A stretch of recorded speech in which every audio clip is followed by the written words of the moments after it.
This is Bernie Schmidt. He's building these houses called Solar Verde Estates here in Veterans Park on the south side. And Bernie, tell me about why they're called zero energy homes.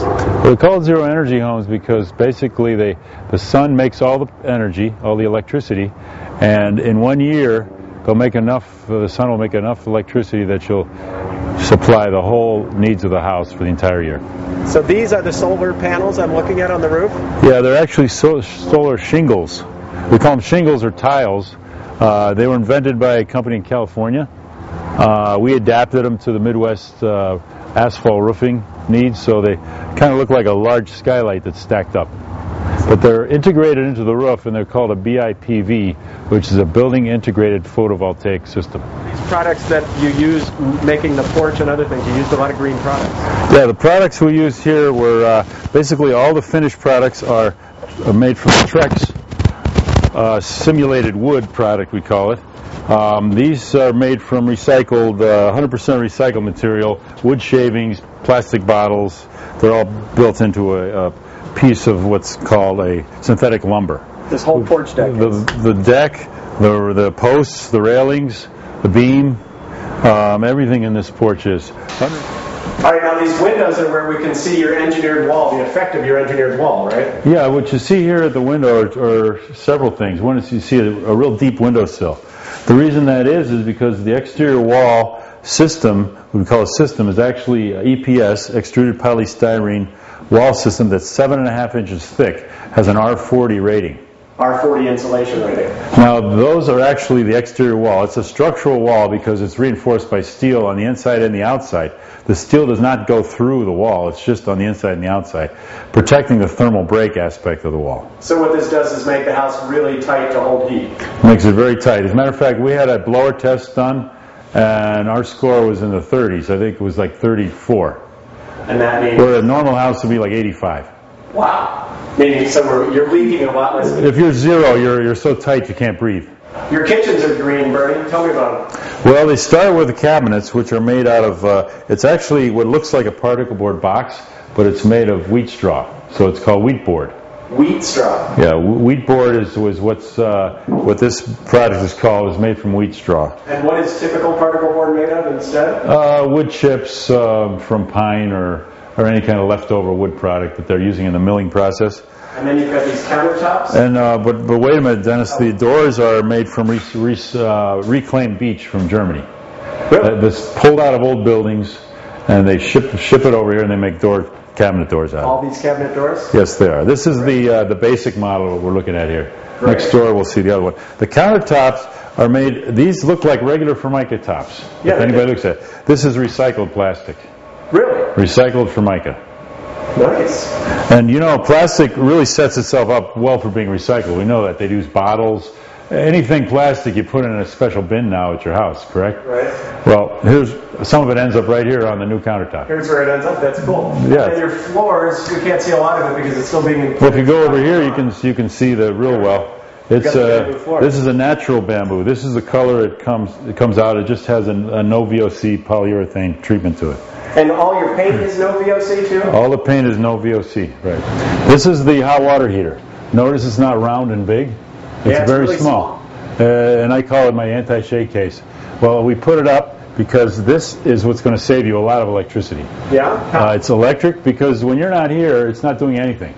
It's not using any power. Oh, it only when water when I need it. Only when you turn on the faucet for hot water. So does it superheat the water? I mean, am I going to get scalded? No, you won't get scalded. It has settings on it. You can govern that. Right.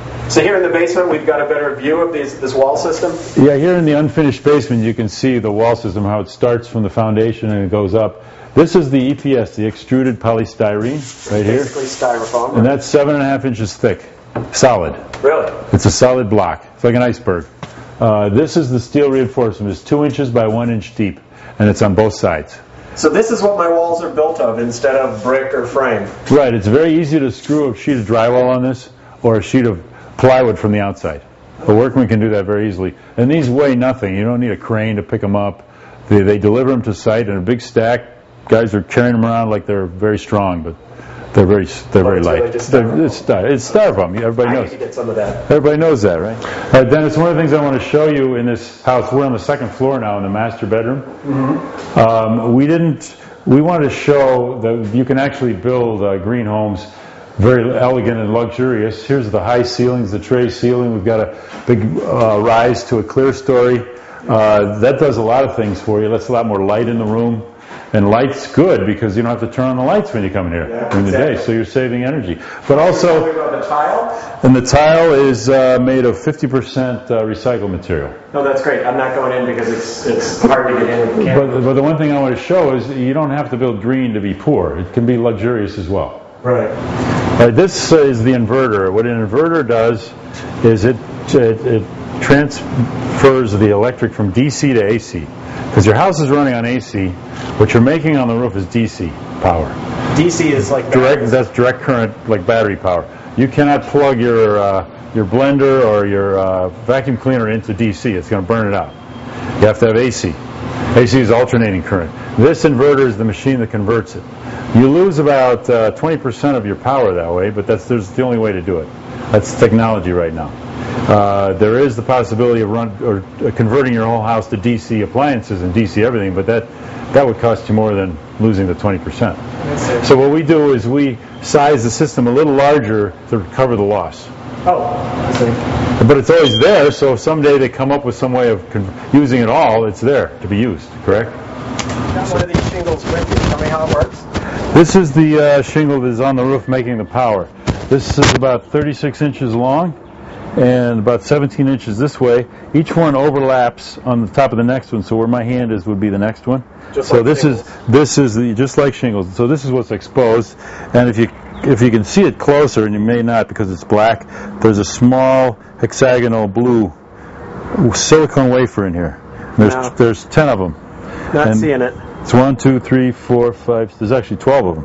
There's 12 of these tied together, and then all that power is made from the sun hitting those, and it collects in this diode. And the diode brings it out. See, and then there's a positive and there's a negative, and they just plug together.